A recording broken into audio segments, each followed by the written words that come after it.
Hello and welcome everybody. Thank you for joining us today. We will begin momentarily as our final guests make their way to the Zoom room to join this event. Do bear with us for just a few more moments.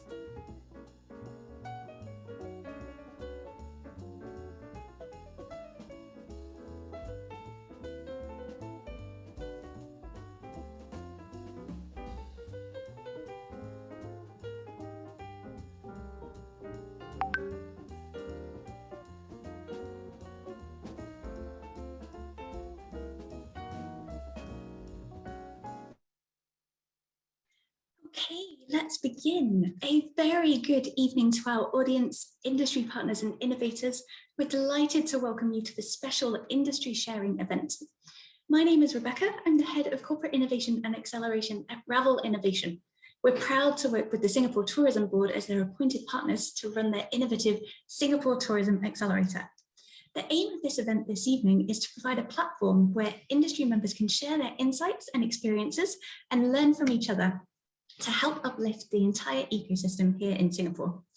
I'm delighted to be joined by three guests who, over the course of the next hour, will share more about why the topic of air quality is important and how, through initiatives such as the Singapore Tourism Accelerator, industry partners can pilot innovation solutions to help solve your most pressing challenge statements.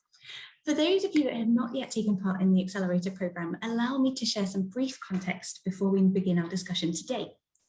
The Singapore Tourism Accelerator is a highly selective program where industry partners can share their challenge statements and gain help in scouting the world for the best solution providers to solve that challenge.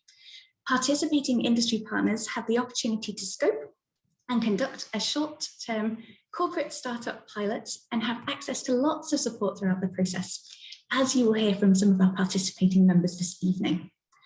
The format of this evening will be a panel discussion, but this is an industry sharing session. So if you have any comments or questions, please feel free to add these to the chat function, and I will either see if I can weave these into the discussion as it's happening or leave time at the end to make sure that your questions are answered. So without further ado, please welcome me in joining our panel members. We have Ian Wilson, a node of the tourism industry here in Singapore, CEO of Wilson Innovation Lab and a wonderful supporter of all of our innovation initiatives. Ankit Aaron, manager of the Intercontinental Singapore Robertson Quay, a participating industry partner and speaker for the Singapore Tourism Accelerator. And we would like to welcome Natalia, CEO and founder of Weave Air, who is also a doctor of chemical engineering and a company selected from almost 200 applications to take part in our third cohort of the program. I'd like to invite the panel to introduce themselves and why they are here this evening. So Ian, perhaps I can start with you. You are right next to me on the screen as I see our panel members. Thank you, Rebecca. So I've kind of worked in the hospitality business forever, most recently at Marina Bay Sands, but really I've spent a lot of time in the last year and a half here working with Singapore Tourism Board to try and promote tourism to Singapore, but also help with data analytics and how we think differently about the business. And then I'm also CEO of a company called Wilson Innovation Lab, and I consult to industry and startups and get to work a lot with the Tourism Accelerator. Wonderful. Thank you so much, Ian, and welcome. Thank you for giving up your time this evening. Ankit, if I may come to you next. Hi, everyone. Good afternoon. My name is Ankit, and I am currently the hotel manager at Intercontinental Singapore Robertson Quay. I took this position in November 2019, and before that, I have spent time leading finance departments of various hotels in Scotland, London, and Singapore. And it's a privilege to be here, invited by SDA and Ravel. Thank you very much. Thank you, Ankit. And last but not least, Natalia. Thank you very much, Rebecca, and thank you everyone for being here. My name is Natalia. I'm a co-founder and CEO of Weave Air. I'm an engineer by training. I spent over 10 years studying how our cities perform in terms of air quality, in terms of maintenance and energy efficiency. Did a lot of work in Toronto. My PhD is in Canada, in U of T, where we studied transportation system and building systems and realized there was a big problem that needs to be solved in this area. And this is how Weave Air got founded. And currently in Singapore, we have operations and also in South Korea, and also doing projects all over the world in Japan, Europe, as well as in Latin America.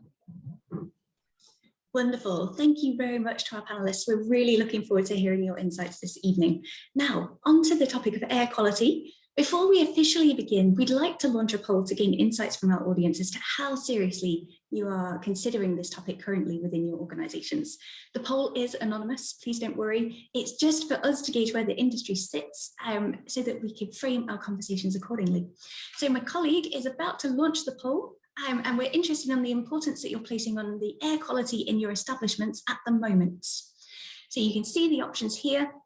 So currently in your organization, how important is the topic of air quality? Very important, quite important, somewhat important, but there are other pressing matters at hand, or not important at all. Wonderful, lots of votes there. Okay, and this is anonymous. Do feel free to share your honest insights here. Okay, I think we have a few more people to vote, so let's give this another 20 seconds or so. 71% of you that have voted so far. So lots that are considering this as very important. That's good, you're in the right place this evening. Lots that are quite important, some that have other pressing matters but would be keen to hear more, and just one of you that has said not important at all. Let's see if we can change your mind over the course of this conversation. Okay, I think the votes are in, so let's end the polling and share those statistics so that everybody can see. Wonderful, so you can see 52% of you have said it's very important and the rest of you are somewhere in between. Fantastic. Thank you so much, Sharon. We can take that down now. Okay. So thank you so much for sharing. This is a perfect time, I suppose, Ian, to bring you in. I know that you have been doing lots of research on the air quality. Does the statistics that have been shown this evening reflect that you've been finding in your research? I think that, I think it does. I think there's a growing awareness of air quality as a really important factor. But it didn't start that way. And I think initially everyone thought that COVID was a surface-borne transmission, but now obviously we're learning otherwise. And I guess, you know, why on earth would I suddenly get involved with this? And I guess I had the distinction of during the onslaught of COVID, I actually wasn't working in a hotel at that point. I was a traveler. I was in Cyprus. I got locked down in Cyprus. I got locked out of Singapore. I flew back on a jet with about 4 people on it, with flight attendants in hazmat suits, wearing masks and visors, and they almost kind of cellophaned us into our seats. And so it was like, how on earth are we going to restore confidence in travel if this is kind of the traveler experience? So since that point in time, I've worked with various people. I worked with Dr. Sherry Kimes from Cornell University to try and do a bit more research and a bunch of polls into this. And I guess as I've kind of gone along that journey, I realized that our initial understandings are probably wrong. And there was some interesting information out of the CDC that actually only 1 in 10,000 cases of coronavirus are being caused by airborne transmission, which means that 9,999 are being caused, or by surface transmission, I should say, which means that 9,999 are being caused by airborne transmission. And so the implications are that suddenly your restaurant and your meeting space is about the most dangerous place people could go. Maybe your club will outstrip it, or your bar. And so what is it that we're going to need to do to get people back into our venues? And while we have some amazing vaccines and they're marvels of science, the virus continues to morph and to mutate. And so, you know, with the Delta variant, you're seeing figures of anything from 60 to 90% efficacy for even the best vaccines, which means that it would be quite easy for someone still to get coronavirus in your establishment if you're not taking the right precautions. And then, God forbid, you know, some small percentage of those individuals, even if vaccinated, could potentially end up in hospital or ill. And I've seen various, you know, numbers and ratios would be, you know, 1 in 10,000 or 1 to 40,000. But if I think of it in the context of foodborne illnesses, I don't think we'd ever say we're happy with 1 in 10,000 people dying because of the food we were producing. I don't think we would be in business for very long. So we're going to have to take this more and more seriously. And, you know, we've had the luxury of living in a bubble in Singapore. I can tell you, having traveled in Europe and then come back here, the rest of the world has not experienced the same things that we have. But it's been very clear, looking in the media, that I think Singapore and other countries in the world have realized that we have to treat this as an endemic, and we can't live within that insulated bubble forevermore. There's been huge efforts to get the population vaccinated, but we will open up, and thank God for travel. That will bring more people in. And so what are we going to do to take care of them, I guess? And that's kind of been a hot topic with me. Absolutely, and I suppose you only really need to look at the clusters that Singapore is experiencing to know that this is a really, really serious issue. I think COVID-19, there's quite a lot of information out there that say what accelerates innovation in your business. Quite often the answer has been COVID-19 over the last 6 months. So I think everybody can agree that has accelerated, and some of those statistics that you shared, Ian, thank you for that, are truly terrifying. So from your research and experiences, how have tourism businesses been managing this up to yet? Well, I mean, as I alluded to before, it's really been how do we focus in on surface-borne transmission? And there was a very good article in The Guardian recently. There was also some in the New York Times and others about what The Guardian called hygiene theater, which is we're going through an awful lot of steps right now that actually don't accomplish a whole lot. And actually, you know, it's really important that we do that, because what we are doing is we are tangibilizing or make touchable or visible all the cleaning that we're doing, but we're going to have to pivot. And the sad thing is, I don't know that we're going to be able to stop doing all of that surface cleaning, because we've now built that up as an expectation in customers' minds. But if we really want to become effective, we're going to have to look at how we can clean and protect customers from the air that they are breathing. And so that is probably a more challenging thing. And then how will we reassure them that we are actually doing that? And those are some of the puzzles that we need, and every business needs to solve, in order to entice people to a restaurant, a hotel, a meeting facility, or a destination, dare I say.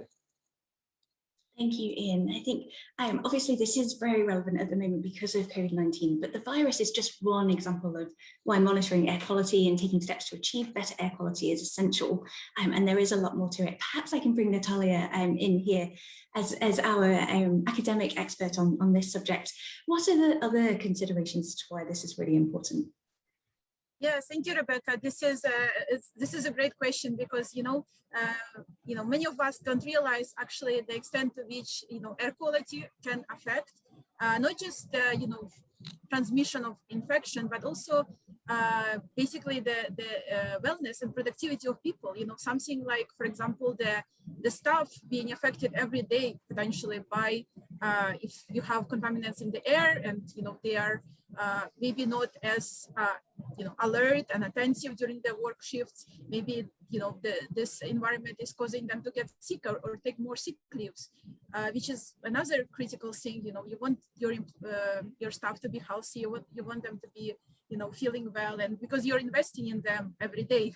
So I think this is there's a lot of critical things, and then there is also a balance. Like how do we make sure that the environment which we in Singapore, we are quite lucky. Most of the times we are having a fairly good environment, but often there is in certain spaces of the building, and many of the building managers that we spoke to don't realize it, but our data actually show that there could be a lot of opportunities for improvement in terms of making the systems run better. So for example, in terms of the predictive maintenance, in terms of making sure that the filters that are built into those air conditioning systems are actually doing their job, and not also damaging, potentially building a lot of pressure and requiring early maintenance, which can be quite expensive and can also affect the bottom line of the business.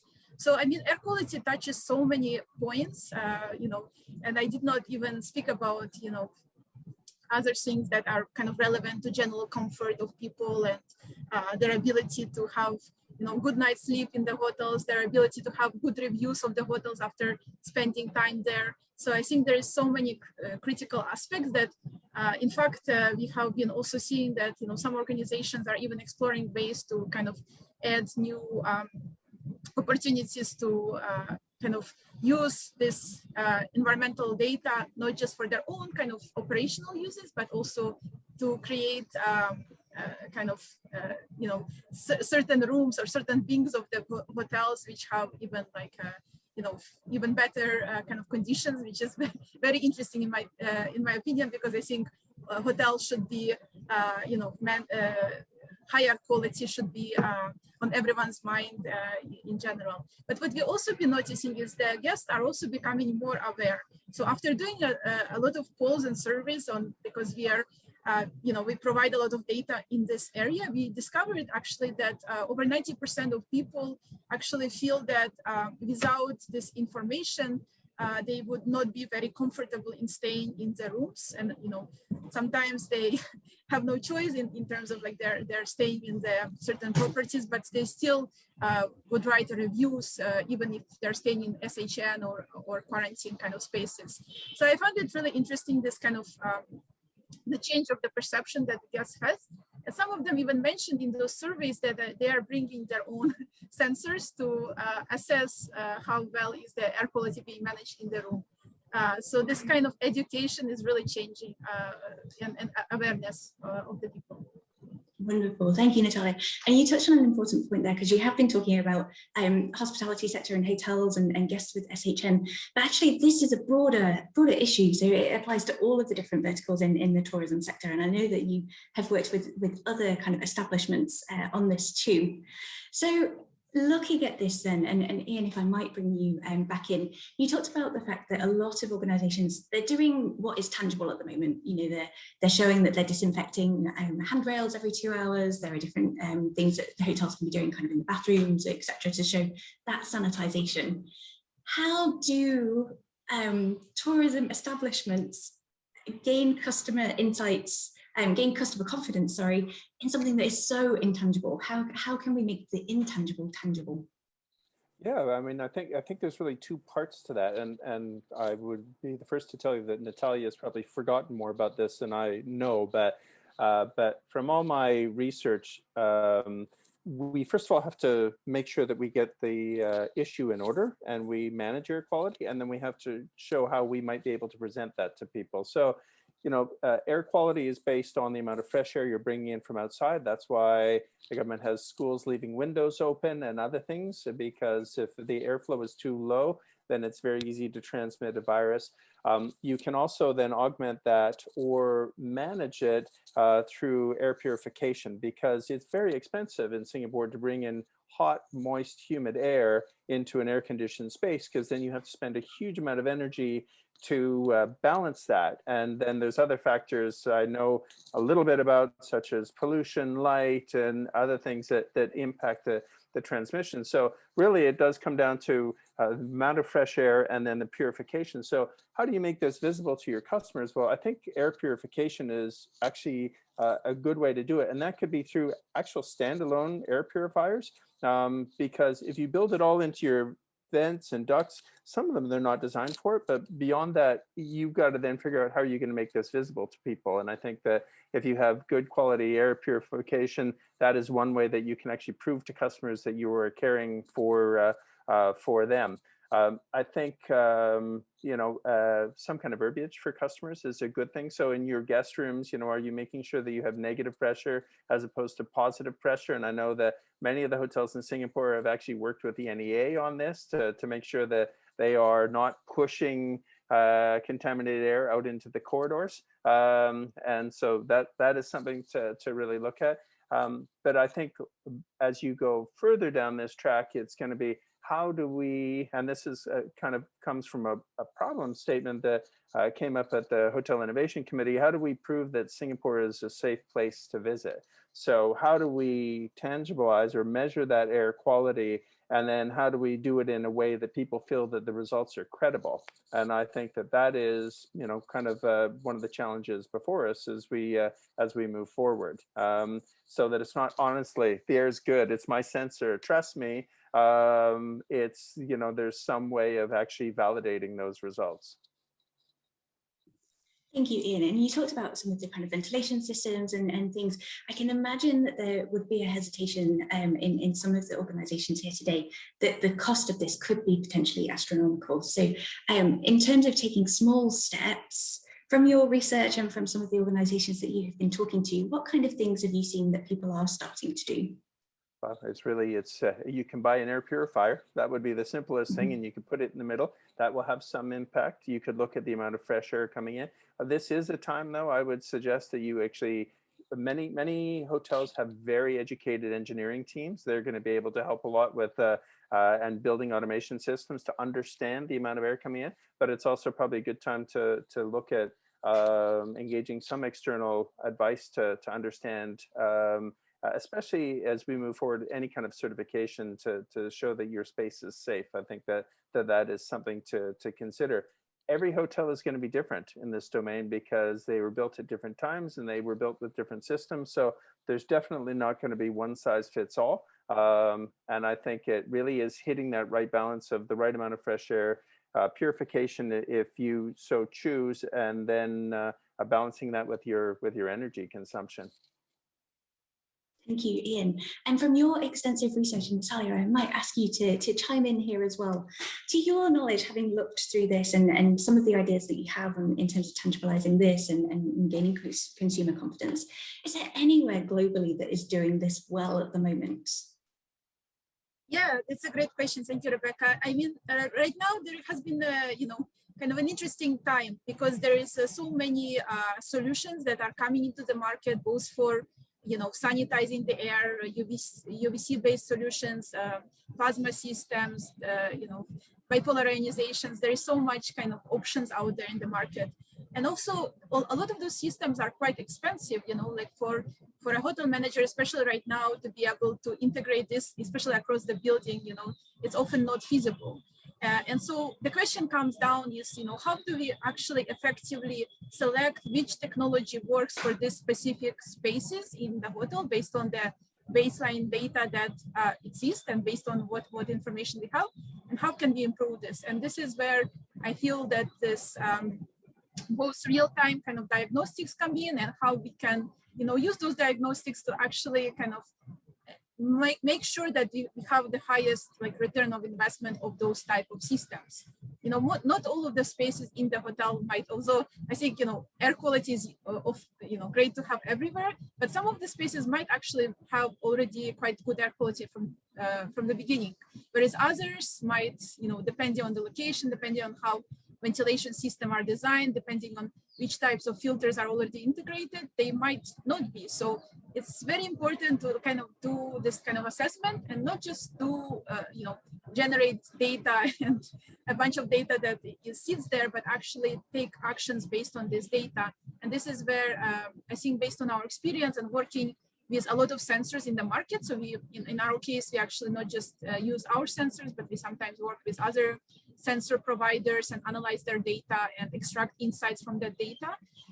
We often find that it's really critical to connect the dots between those information, those dashboards, or those kind of pollutant metrics, but it is the actual decisions.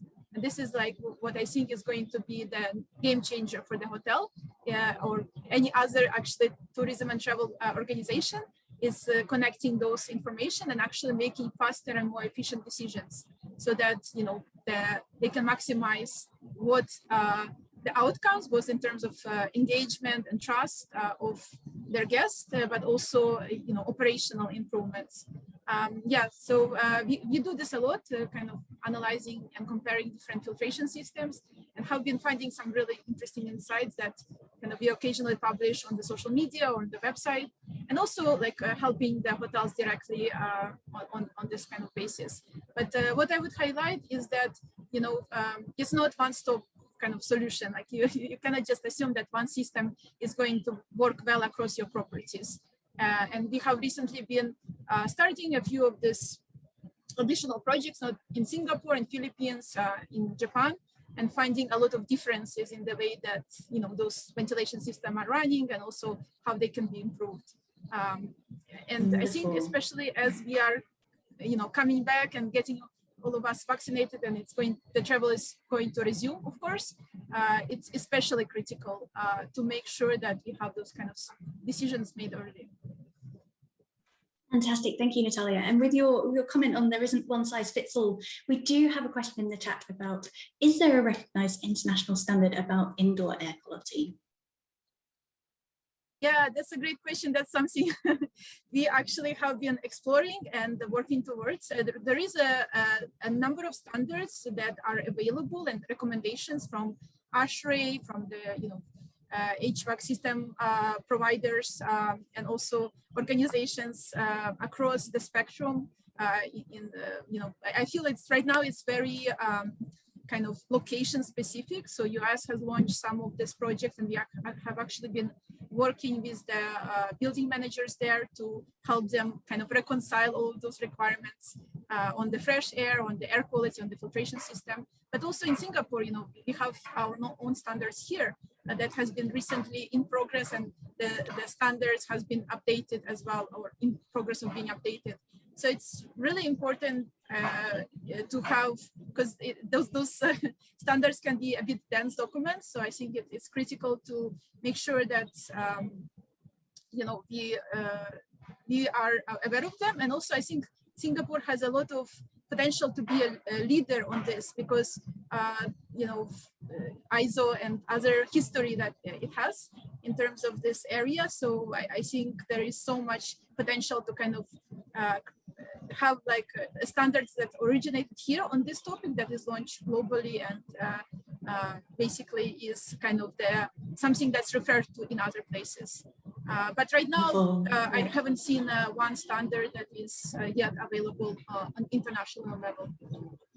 Okay, thank you, Natalia. I can imagine it's quite fragmented. And Ian, you have something to add to that. Yeah, no, I would just say that I would echo Natalia's comments. That's kind of what's drawn me into this, is that we really need to work on how we as a country, I think, define a standard, and then don't make it mandatory, but make it so that people can opt into some kind of monitoring and measurement of their quality. And that's how I think we can reassure our customers as to both Singaporeans and visitors. And, I think it's an important thing for Singapore to do. We have great credibility because of the foundation of ISO, and many standards created in Singapore or adopted internationally. So I think that the country is seen as very credible, but we are surrounded by Indonesia that's got a huge outbreak. Malaysia, Japan is in the headlines with problems there. So I think it will be important for us to show that we actually have this under control in order to entice people back to Southeast Asia. And that really, in my mind, it's not, we can all say that's the government's responsibility, because yeah, they always have a role to play. And actually, I think in Singapore, candidly, compared to other countries, they are far more helpful than others. But also every business, if you want to be able to instill confidence in your consumers, Singaporeans and travelers alike, it's up to you. It's no different than food hygiene or safety. You need to work on the air safety for the safety of your guests and your employees, which is always our #1 duty. So I think it really, it takes a village to raise a child. It's going to take a country to set a standard and to entice people to come back to Singapore and prove it's the right destination for meetings and for leisure, and just to come and visit, and a safe spot to visit when there's a lot of uncertainty around us, which we could really leverage to our advantage as we go forward. Thank you, Ian. And I think this is probably the best perfect time to bring in Ankit. Ankit, welcome. It would be really, really great to hear from an industry perspective, as somebody that is managing this actively in the hotel and looking at this. Why was this an important strategic area for you and the IHG team? So in short, the answer to that question would be that we focus on guest experience. Being part of an experiential industry guest experience is going to be paramount. It has been, and it'll always be paramount for everything that we do. Now, with the onset of COVID, it has the level of cleanliness and the focus on cleanliness and hygiene and safety has been taken to the next level. And that is reflected in every global brand coming up with their own brand promise in terms of IIG, that is IIG Clean Promise. And this is just highlighting, like Ian mentioned earlier, that this is the tangible part of the cleanliness that you can promise to the customers, to the guests. But also in the intangible part, the global brands like IIG would have design-specific rules and regulations that we follow in terms of the HVAC system, the filtration system that we have in place, and of course, the airflow, the vacuuming, the whole procedure of how a building should function in terms of air quality and air management. Now, when we look at that and we start looking at how COVID is impacting on a continuous basis, evolving, then we knew that we have to look into this aspect. We knew that we have the right resources employed. We had the right ventilation system, we had the right filtration system, and we had the right setup in the building. But what we wanted to make sure is that we also have a way of gauging whether these systems are functioning properly or not.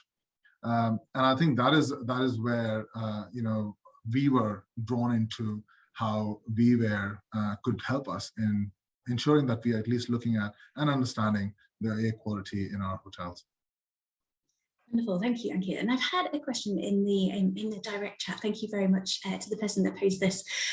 How is consumer behavior changing, and how is that affecting kind of your strategic decisions on this? So the person has asked specifically, perhaps in Publico, you're seeing more people wanting to sit outside and dine rather than inside with the air conditioning. Is there any kind of noticeable behaviors that you're seeing?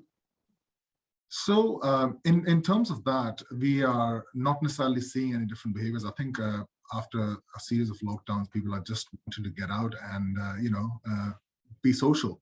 I think that's what we are seeing. But in terms of what we are seeing in other countries, definitely, being out in open is far more preferred or far more safer, perceived to be safer than being indoors.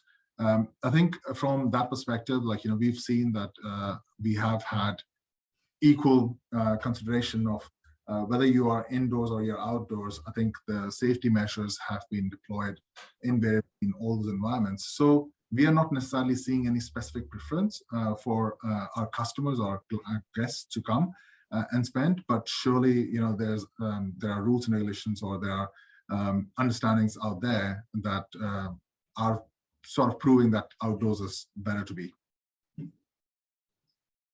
Ian, sorry, you're on mute if you have something to add there.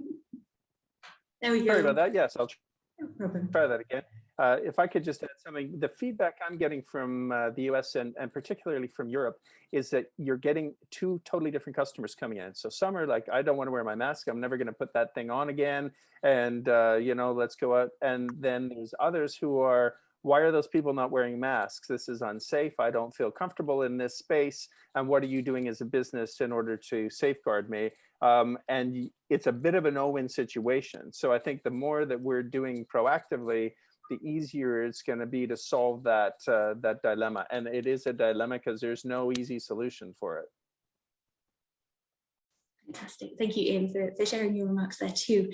I guess if we take a step back then into the practicality and why we wanted to run this event, particularly to talk about how we can look at challenges like this through innovations like the Singapore Tourism Accelerator. Ankit, you have been involved with the program for a very, very long time. We met actually when cohort 1 was starting and you were completing a certificate in industry transformation when the cohort 1 were giving presentations about their solutions and how they were working with industry partners. So taking a step back, why is this engagement important to you, and what have you managed to get out of working with the Singapore Tourism Accelerator teams? So I personally believe, there are two reasons for this. First is that, having been involved in the finance department, I've always been engaged in looking for efficiencies and ways to improve the profitability of the organizations that I've worked with. That has naturally drawn me towards how we can achieve that efficiency through the use of technology. And my interest kept growing when I came to Singapore, provided the perfect platform, the perfect ecosystem, and a safety net as well in terms of STA. So, I was naturally drawn towards this. I signed up for this course, was fortunate enough to meet some right people, and got to know about the Singapore Tourism Accelerator. Now, I think at that time, I've also been fortunate enough to work with the organizations and the people who value, using technology and staying at the forefront of the technological advancements, because that's where we all see the industry is going to benefit from in the future. And with that encouragement, and the contacts that I built through that course, it was natural for me to think that why not being in the center of it all, where I can be very close to how the innovations are coming into the system and look at the options that are available. And that is, I think, one of the biggest reasons why I was drawn towards STA. I think some of the biggest factors, like providing a platform for you to test technology without necessarily having to invest a huge amount of money. Perhaps you definitely have to invest your resources, your time in trials. But I think that was a very, very fair and reasonable safety net that Singapore government, Singapore Tourism Board are providing for the industry partners to pilot out these things. Now, a lot of people, I've spoken to a few people, and there is a sentiment that, you don't know whether the technology is going to work or not, or we want to know whether this is going to work after the pilot and how are the terms going to be. So, I personally am a little bit, I keep my mind open because unless and until we do give them a chance, we do try out new things, we will not probably get anywhere. So I think that was my biggest calling for Singapore Tourism Accelerator, and thoroughly enjoyed the journey so far. Wonderful. Thank you for sharing. So for those audience members then who are thinking about this but don't necessarily know where to start, I think we were quite keen to keep a portion of this discussion dedicated to Ankit, how you first embarked on this. So when you first started working with Natalia kind of through the program, how did you work together to create a scope? What were you hoping to achieve by the engagement with Viva? So, it was actually when I was introduced to Natalia and I got to know what Viva is doing. Providing the guest experience and being, providing the right air quality was always part of how we're going to excel at providing the guest experience. But I think Viva was one of those things that was a missing part of the puzzle as to how do we gauge exactly whether the systems that we've deployed, whether the resources that we're using in terms of the HVAC, the filtration system and all the stuff, are they really working well, and how do I measure them?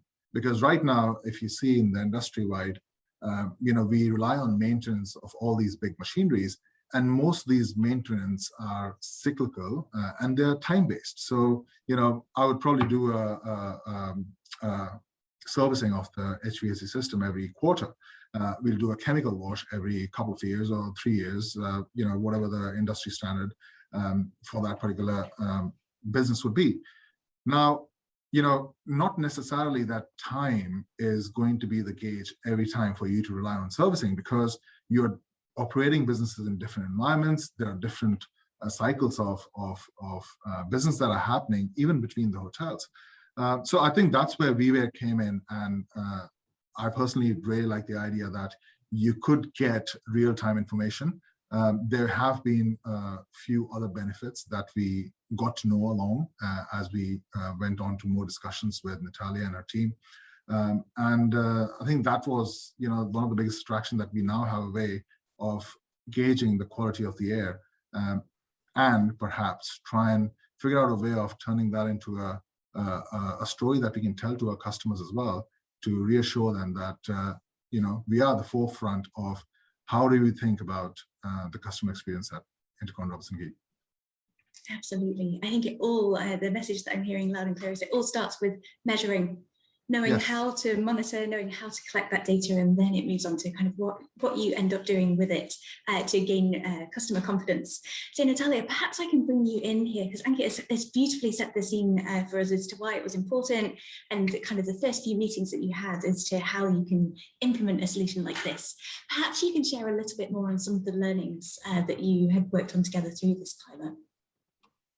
Yes, in fact, yes, I have to, really say thank you to Ankit because he has been really quite a leader in this area in terms of, understanding the importance of their air quality, on the gas perception, on the, on the staff productivity, on just general operational metrics. So for us, there is quite a few learnings that happen through this experience, and also, of course, with the support of all the help and advice that STB was able to provide on their side, because the team is setting the standards as well for how these operations are being done. So I mean, I would really like to split it into three areas, because as I mentioned before, air quality, with one investment, you're basically kind of accomplishing three kind of benefits, three kind of returns of investment. One, as Ankin mentioned, is the perception and how the guests can, build trust in them using this data. And this is an area that we have been, quite active in exploring, both with the project, with the hotels that we are running right now, and also on our own as well, exploring with the surveys that we are doing independently. And some of the data will be published soon, so please stay tuned. Another area is about, the maintenance. And, I did not realize the extent to which actually it is critical, to have this information, because if you think about, HEPA filters that many of the hotels are right now, required to install in many of the areas, or the MERV 14 and higher filters. This does, when you integrate such solution, it does improve the air quality, of course, and we have been, measuring this result and comparing before and after, but also it does have, put a certain strain on the systems themselves. And it's often critical to realize, how this strain is actually managed, and how we can make sure that, we can avoid potential failures of the equipment, downtime, and so on. And how can we maybe even consider integrating other types of filtration system that has been becoming, we have been also getting good results in terms of electrostatic filtration. This solution can potentially, you can reduce the back pressure on your building mechanical system, but still achieve, just as good or even better results in some cases. So I think this is an opportunity, a really big opportunity, both for the community here and for the government to achieve not just the air quality objectives, but also energy savings objectives, and also, ability for many of these hotel managers and also other operations to meet their, net zero targets and other kind of sustainability targets, to make sure that the sustainability reports and ESG reports are being, improving every year. And that's another issue that we have been kind of discovering, and also the interplay of those two areas is very critical. And then I also would like to highlight something that, many of the people we spoke to might not realize, is also the impact of this environment conditions on the staff. The staff are so critical. They're such a critical investment in the operations of those hotels, and knowing, how they are being, well, first of all, often right now, especially, we are, it's often much smaller teams than before that have to manage much bigger operations, and that can take a toll. So the environment in which the staff is working, what are the tools being available for them to troubleshoot these issues and to identify and be alerted in an effective way of any kind of opportunities for improvement. This is something that I think, a system like this, both in air quality, but also in maintenance side of things, can really help reduce the strain on the staff, improve their well-being, and prevent the sick leaves, but also make them more productive in general. And that goes directly to the kind of bottom line of the organizations as well. So I just think that there is so many discoveries we make, also with the helpful advice of Ankit and his team. It's just amazing people and so knowledgeable about this area and so proactive. So it has been, we have so much insights that we are already and gained, and also building towards where we are, going to kind of summarize it in a kind of a report that we are also going to be working on. So yeah, I would just like to underscore that there is so many interconnected elements in the hotel air systems, ventilation system, both how it relates to COVID, but also how it relates to people's productivity and also energy efficiency and maintenance efficiency of the buildings that we have discovered. Thank you, Natalia. Thank you. I suppose, Ankit, this is an ongoing process, isn't it? There's lots of learnings that have come out of this so far, but there's obviously more iterations to come, lots more learnings to kind of be considered. How will you use the data that you have got from this pilot so far to kind of develop a robust air quality solution for your hotel? Sure. So at this point in time, we are still in the exploratory stage with BeWare, and we are still trying to finalize the kind of metrics that we're going to be able to use and how we're going to be able to use. And maintenance is one of the biggest factors that we see benefiting from this whole work with BeWare. The air quality metrics and how we can turn that into a real-time update for our guest is another opportunity that we are seeking. And alongside, there we have found a few other pillars where we can look at, the occupancy of the room, in the sense that whether the room is occupied or not. We can understand what kind of activity or event is going on inside the room in terms of the change in the air quality due to smoke, steam, whatever event that is happening, whether it is a shower or it is somebody smoking or it is somebody lighting up a candle or whatever that may be. So I think there are some learnings that obviously I personally did not actually know, thanks to Natalia and BeWare. We got to know a lot of things that we can get to know through these sensors. So we're still working on those lines. Now, the other part of the equation is that IIG is spread well in Singapore. We've got 10 hotels already, and we have a great ecosystem where there's best practice sharing happening within Singapore, but also in the Southeast Asia and Korea region. So the leadership of this whole area is one. And there's a huge encouragement that happens from all sides, from a corporate office, to share the best practices. And we have had in past where we've introduced solutions to our sister properties throughout the region, and even send the information to the global office to ensure that whatever best comes out of anywhere, then we are able to share it with our company. So I think at this point in time, we really want to thrash it out ourselves first, make sure that it works and we can put our name behind it, and then we'll definitely want to share it in a bigger group so that we can all benefit from this new technology. Wonderful, thank you, Ankit. And you mentioned they're kind of working regionally, but really taking the onus of the leadership here. Ian, I know that you have a really grand vision for how Singapore can be globally leading in this. Perhaps we can take the time to share that vision towards the end of our discussion. Sure. I mean, I think I touched on it before. I mean, I would love to see every establishment have some set of sensors that would all feed back to some sort of a central system that was benchmarked against NEA set standards, and that the public could then access.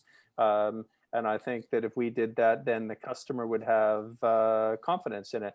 It wouldn't be a push strategy. Businesses wouldn't have to participate in it, but if they chose to, then that data would be available. So it's not a shaming approach. It would be when you're ready, put your stuff up. But I think what will quickly happen is people are going to come in and say, okay, how do I find the information on your premises? And then, whether that's a visible thing or whether that's a way they could go to a website so that they could then understand it. I think that would go a long way to establishing whatever standards we put in Singapore as global standards. I think it would also go a long way to reassuring residents and visitors alike that there's credibility behind the standards, and it would go a long way to helping us as an industry to raise the bar to take care of our customers and our employees. Because what you don't know can hurt you. I think that that's been proven over time, and I think that air quality has been largely out of sight and out of mind. I think it's an area that's been relatively easy to underfund maybe in terms of our maintenance. And so it might be a bit harder for some of us to kind of get our house in order. But I think it is a house that we're going to have to get in order as we go forward. So as I say, I think if we can have an approach like that, then people can iterate towards it. I think the biggest thing is to start measuring, because you can't manage, especially in this space, what you can't measure. So ignorance is not bliss. You got to understand if you have a problem, and then you can start to look at, okay, what's our strategy over time to be able to work towards solving that problem. Fantastic. Thank you very much, Ian. On that note, we are running out of time. I would love to continue this conversation for the rest of the evening. I think your insights have been fascinating. Thank you so much to all of our panelists for sharing your insights and for joining us this evening. Before you all leave, my colleague, I would really like to relaunch our poll to survey the audience again, to ask that all-important question one more time, to see if the insights that we have shared here today have changed your minds. I think we were at 52% of the audience that considered this as a very, very important topic. So are we ready to share that poll?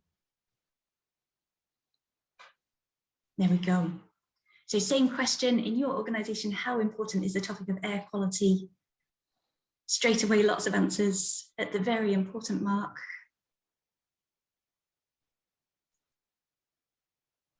Wonderful, lots of quick responses. We're about 50% of the way there. So we'll take 10 more seconds perhaps for everybody to cast their votes.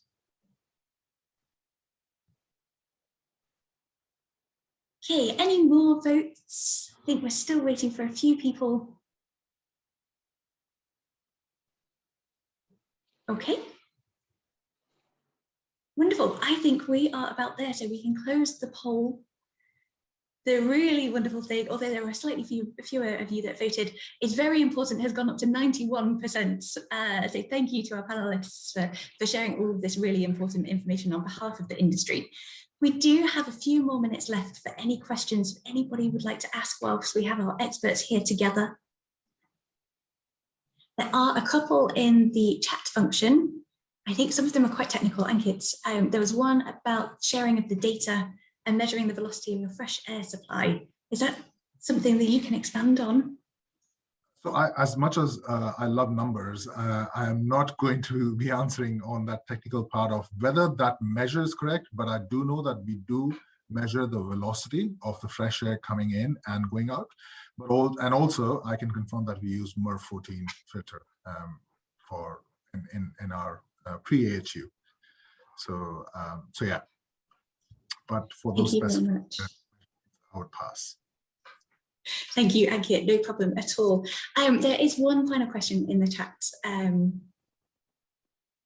There is, why is there no cleaning of aircon ventilation ducts in the BCA guideline? This again is quite a technical one. Natalia, I don't know if you have a short response to this. Yeah, we have actually been running a lot of, because we installed the devices in the duct as well as in the rooms themselves, which gives us quite a lot of information about the airflow, pressure, differentials, and so on. It would be a bit too long answer to answer this, but I'm very happy to follow up with Ian after this presentation, and also the rest of the questions based on what we have, the data that we have and been learning. But yeah, just a short answer that there is, so the requirements by the BCA and NEA in Singapore, is always changing, and I know there has been adaptation, so I'm happy to share what we have been able to learn in more detail. We're probably going to be publishing like a kind of a blog article on our website, so please stay tuned. And yeah, it will be very delightfully technical for everyone who is interested to read about that. Fantastic. Thank you, Natalia. I think that is all of our questions now. Thank you to our audience for posing such thoughtful questions and some very technical questions too. It's fantastic to have you engaged in this discussion. So allow me to share a few final thoughts with you. If there is anything that I took away from this insightful discussion today, it's definitely that the industry here has a real opportunity to be at the forefront of change, to look ahead, to be solving challenges and be the world leaders in customer and guest safety. I would really like to reiterate that there's an opportunity to register your interest in the next Singapore Tourism Accelerator. This is just one area that an industry partner could explore if they're interested in participating. Those of you that upgraded your responses to our poll from not very important or not knowing where to start to very important, there is an opportunity to set this as a challenge statement so that we can help you source innovative solutions from that. If you would like to register your interest, my colleague will flash up a slide which has a QR code. There's also a link, please feel free to follow that too. It will ask you some information in terms of whether you would be interested in participating in the next cohort, and we hope to see lots of you taking part. Those are the final remarks from me. Thank you very much for joining. We will be following up via email with some further information about the technology solutions that have taken part in the programme, the key learnings from today's discussion, as well as feedback from how we can understand how to serve you better in some of these community events and ensure that we're talking about the topics that are at the heart of the industry. With that, thank you once again to our wonderful panel members for sharing your insights, and I wish you all a pleasant evening. Thank you very much for joining us. Thank you. Thank you. Thank you very much, Thank everyone. you. Thank you, everybody. Thank you. Thank you. Thank Thank you. you.